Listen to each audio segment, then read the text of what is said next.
Aí, pessoal, boa tarde. Vamos iniciar nossa segunda aula. Nossa segunda aula, terceiro ano, vai ser sobre a interpretação da proposta do tema e planejamento de redação. Berenice, a interpretação está aqui junto, e aí eu vou começar essa aula corrigindo os conteúdos da aula passada e depois a gente vai para o conteúdo novo da nossa próxima aula. Então, vamos para o gabarito do terceiro ano. Olha, pessoal, aqui vocês vão encontrar os gabaritos dos contextualizados do capítulo 3, que foi dado na aula passada, página 924. Peço a vocês que tenham feito a sua aula a correção dos exercícios, tá? O aprofundamento também. A questão 1 e 2 está aqui o gabarito. Gente, não deixem de fazer exercícios, são importantes. Essas questões são questões de provas, de bancas que fazem para o Enem também. Então, é interessante que vocês façam, tá certo? Vou voltar para o nosso módulo de hoje. Vamos nós para a aula de hoje, tá bom? Corrijam e depois me acompanhem, tá bom?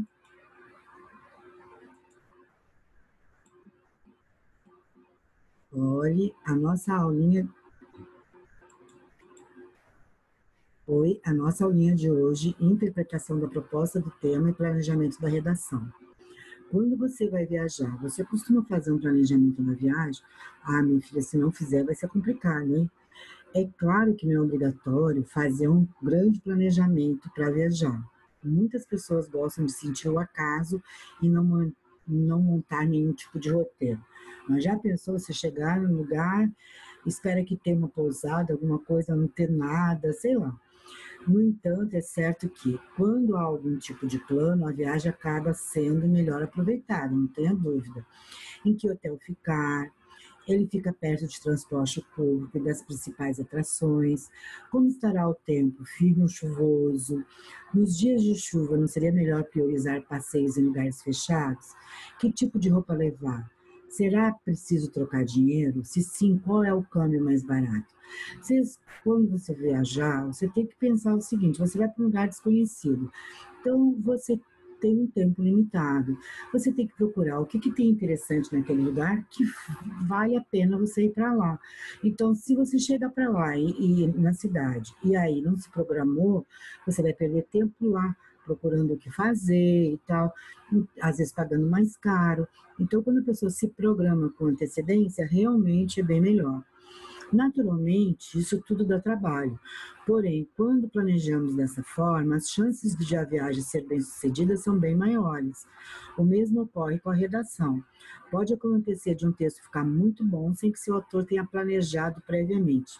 Difícil isso, mas a probabilidade da redação ser melhor quando roteirizada é muito maior. Nesse capítulo, a gente vai ver a interpretação da proposta do tema e o planejamento da redação, certo? Eu fiz um PowerPoint a respeito disso. Vamos dar uma olhadinha?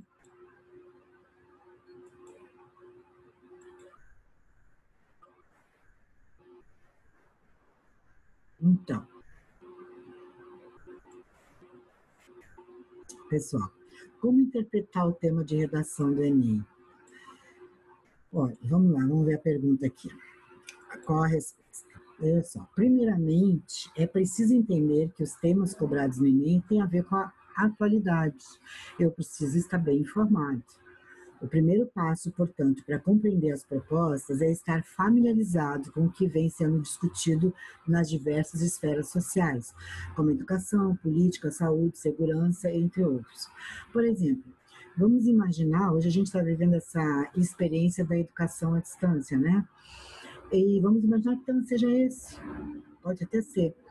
Então, se eu não souber as vantagens e as desvantagens, se eu não souber nada sobre esse conteúdo, alguns lugares que dá certo, alguns lugares, experiências que não deram certo, como que eu vou argumentar o meu tema? Como que eu vou arrumar uma solução para isso? Entendeu? Então, é sempre interessante eu estar bem informado. No Enem, o tema nunca vai ser uma palavra só. Por exemplo, fome. Há um direcionamento no chamado comando do tema. Então, veja só, por que não vai ser uma palavra só? Porque fome é uma coisa muito ampla. Aí, cada pessoa vai escrever sobre um aspecto da fome. Na hora de corrigir, fica muito difícil de haver uma integração entre os professores que fazem a correção.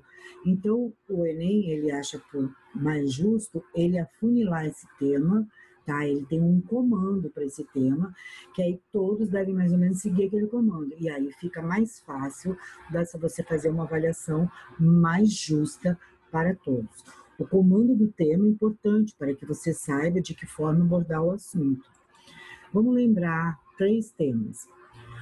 Desafios para a formação educacional de surdos no Brasil, 2017.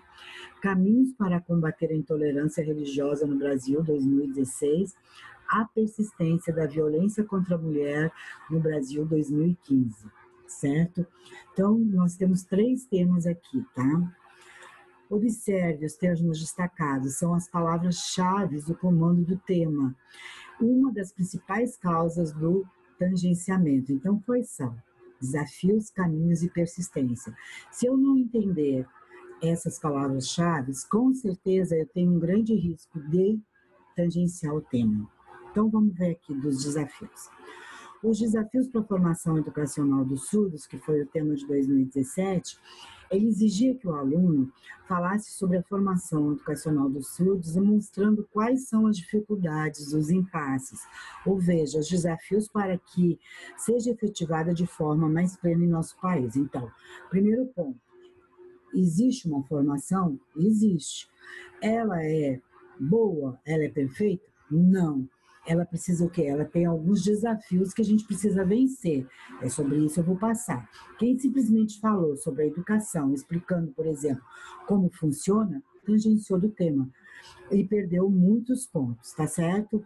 Então, isso já tira você de tempo. No segundo, Caminhos para combater a intolerância religiosa no Brasil, na prova de 2016, o tema de 2016, ele está errado, tinha como objetivo avaliar se o aluno era capaz de ter ideias, tecer ideias sobre como acontece a intolerância religiosa e indicasse meios, caminhos para combatê-la em nossa sociedade. Então, é preciso que nesse tema você veja o seguinte, também existe essa intolerância, tá? Mas como que ela acontece? De que maneira é feita essa intolerância? Tá? E aí, como que eu vou combater essa intolerância? A atenção não é adequada apresentar propostas de intervenção ao longo de todo o texto, sem indicar primeiro como a situação acontece, sem comprovar, exemplificar e convencer o leitor sobre a gravidade do assunto. Veja só, primeiro, eu não posso só botar soluções, não. Se eu boto solução, eu preciso saber o problema para botar a solução. Segundo, eu não posso não botar solução para alguma coisa que eu não problematizei, certo? Então tem que haver essa relação. Terceiro, a persistência da violência contra a mulher no Brasil. Esse tema de 2015, primeiramente, vou dizer para vocês, olha, o tema já falava em persistência. Infelizmente, a gente está em 2020 e os índices de violência contra a mulher só aumentam.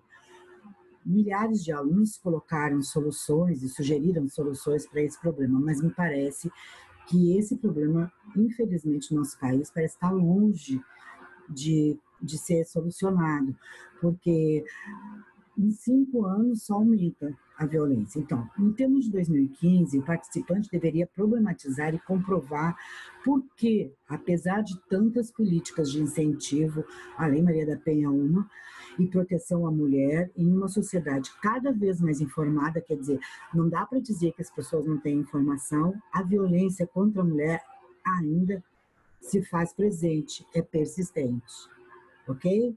Então, vamos nessa. Leia a proposta de redação da prova. Então, o que eu tenho que fazer? Primeiro passo, eu tenho que ler essa proposta toda. Mas isso não significa apenas conhecer o que está escrito. Você precisa ler e interpretar para ver realmente qual o caminho que eu devo seguir. Compreender o que a prova quer que você faça no seu texto. Para isso, você pode sublinhar os pontos importantes da proposta, destacar no rascunho, fazer os aspectos, dedicar um tempinho para pensar sobre o que a prova está pedindo, mas é preciso interpretar aquele tema, certo? Faça um projeto de texto. Eu sei que tem muita gente que não gosta de fazer. É engraçado, mas a pessoa começa já escrevendo a redação sem nem ao menos ter, como é que eu vou dizer assim, colocado as ideias em ordem. Porque assim, você tem que ver, bom, eu vou falar sobre esse problema, eu acredito, esse tema tem esse problema, mas esse, eu tenho duas teses, a causa e consequência. Bom, para isso, eu vou comprovar esse problema através de quê? Ah, eu tenho uma citação, eu vi um filme, eu tenho uma música, bababá, vou comprovar aquilo ali. E vou solucionar esse problema como? Depois que eu tiver esses três, aí eu vou construir minha redação, porque aí eu tenho completamente um caminho a seguir. Agora, se eu começo a escrever minha redação, eu boto o problema, aí daqui a pouco eu vou fundamentar com uma coisa que não tem a ver com o problema. Daqui a pouco eu vou botar uma solução que não é para aquele problema, eu rasguei eu botei fora a minha redação. Exercite a leitura e a interpretação. Se você acha que está com dificuldade de leitura e interpretação, galera, vamos aproveitar o tempo. Selecione propostas de redação, várias. Vai pegue lá desde, sei lá, o Enem começou em 2000 e tem cedo, eu não lembro, 2001, acho, sei lá. Não lembro a data dessa, não vou dizer para vocês porque eu não lembro. Mas em vários sites vocês veem. Peguem os vários temas de redação. Ah, já viu todas do Enem, entendeu? Pegue de outras que não fazem parte do Enem, tenta entender o que eles estão querendo. Quanto mais facilidade, mais leitura, melhor. O mínimo que pode acontecer é o seguinte, é você ler milhares de temas, procurar estudar vários temas e aí chegar na hora da sorte de cair um desses. Por que não? Então, quanto estudar nunca é demais, né, gente? Então, esse é o meu recado a respeito, meu PowerPoint a respeito desse conteúdo. Vamos voltar lá para o nosso módulo? Bora lá.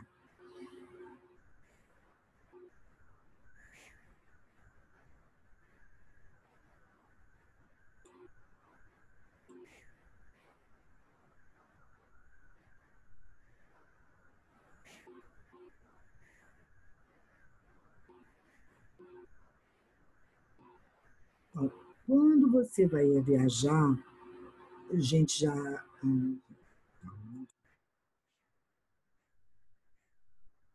Vamos lá. Para que se preparar?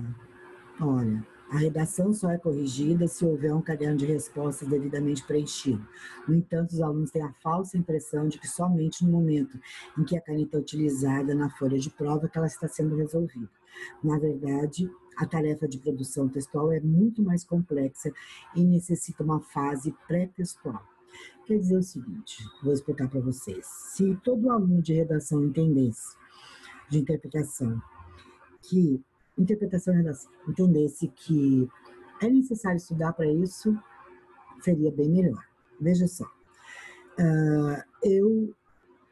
normalmente os professores de redação, eles dão durante o mês, o bimestre, algumas dicas, um conhecimento geral sobre o tema que vai cair. O aluno, muitas vezes, vai para a escola e para a prova sem nada, não leu nada a respeito e tal, aí vai se baseando nos textos motivadores, aí pode até escrever uma redação boa, mas fica, às vezes, de mau humor, porque a média baixa, porque está só baseado em texto motivador. Por outro lado, alguns alunos aproveitam essa dica e vão pesquisar sobre essa problemática, onde tem no mundo, onde não tem, se já foi resolvido em algum lugar, quais foram os métodos que foram resolvidos, qual é o problema. Então, as pessoas vão estudar o tema. E isso é fundamental, certo? Isso faz toda a diferença. Depois você vai trabalhar aqui na leitura a preparação dessa redação, a interpretação da proposta, tá? Vocês vão ver como eu devo fazer para interpretar, lembrando que se eu não interpretar bem, eu corro dois perigos. Um, a fuga ao tema, que perde toda a redação, e a outra, o tangenciamento, que também deixa a redação, baixa muito a pontuação da redação.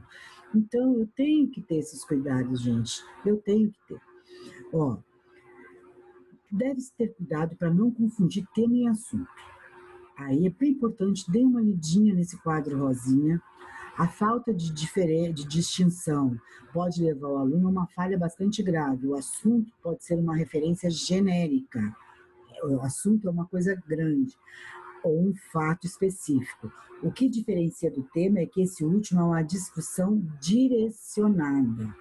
Tá? Então, por isso que o Enem bota tema, porque ele vai direcionar você para, vamos supor assim, dentro de um assunto grande, para aquele jeito que ele quer, para aquela ideia que ele está enviando, aquele foco que o aluno deve pegar.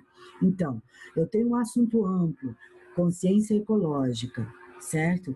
O tema, o que deve ser feito para que a consciência ecológica aumente em todo mundo. Eu não quero saber o que ela é, né? Eu quero saber o que deve ser feito para que ela aumente. Então, eu já deduzo aí que ela não é, nem todo mundo tem, certo? E que ela precisa despertar nas pessoas. E aí, a partir daí, eu vou começar a pensar. Aqui, então, eu aconselho vocês a lerem e perceberem as instruções. Depois a gente vem para a listagem de ideias, exemplos, referências e argumentos. Aí explica a síntese da estrutura, de como fazer, de como observar. Olha, pessoal, aqui está tudo muito detalhado com relação a essa questão da interpretação para fazer uma boa redação, certo? Nós temos hoje também, ó, tem até um exemplo de redação e uma explicação aqui, ó, de um texto, tá? E aí eu tenho hoje os exercícios conceituais com vocês, que eles são muito interessantes. Eu gostaria que vocês lessem, aqui tem uma redação de uma aluna, A Persistência da Violência contra a Mulher na Sociedade Brasileira. Essa menina fez o Enem, tá aí uma cópia da redação dela. E dessa cópia, eles pedem que vocês identifiquem alguns quesitos. E isso é fundamental. Se vocês reconhecerem a contextualização na introdução, a tese, o argumento, qual foi a estratégia do desenvolvimento. Gente, se vocês reconhecerem isso na redação dessa menina, vocês sabem o que é isso. É mais fácil para vocês colocarem na de vocês. Então, esse tipo de exercício ajuda muito ao aluno a desenvolver a própria redação. Do quesito 5 ao 10, nesse caso, são trabalhos de produção. E aí são trabalhos que vocês vão fazer, como é que eu vou dizer, individualmente. Então, eu posso auxiliar, se vocês quiserem consultarem para alguma coisa, mas não tem como botar uma resposta padrão. Os contextualizados e os exercícios de aprofundamento, na próxima aula, com certeza eu vou corrigir. Eu quero deixar dito a vocês também que esses aqui, o exercício de conceituais, eu coloquei a resposta naquele mesmo PowerPoint que eu tenho lá sobre o gabarito. Por quê? Porque eu gostaria que vocês realmente fizessem e depois você consultasse a resposta. Eu vou voltar lá, vou mostrar para vocês onde está, mas vocês têm que prometer que primeiro vão fazer, tá?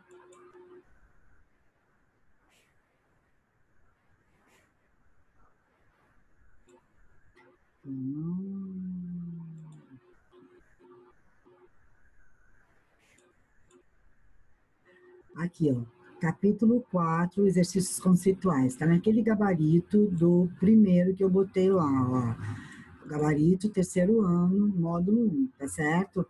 Então, vocês procuram aqui, depois que vocês fizerem, tá? Aí o 1, o 2, tá? O 3 e o 4 estão respondidos. Do 5 ao 10 são exercícios de produção textual, portanto, a correção deve ser individual. Façam, treinem, gente, é o melhor que eu posso dizer para vocês. O restante, só na próxima aula, viu? Um abraço, muita saudade de vocês, estudem, eu tô por aí, viu? Beijo.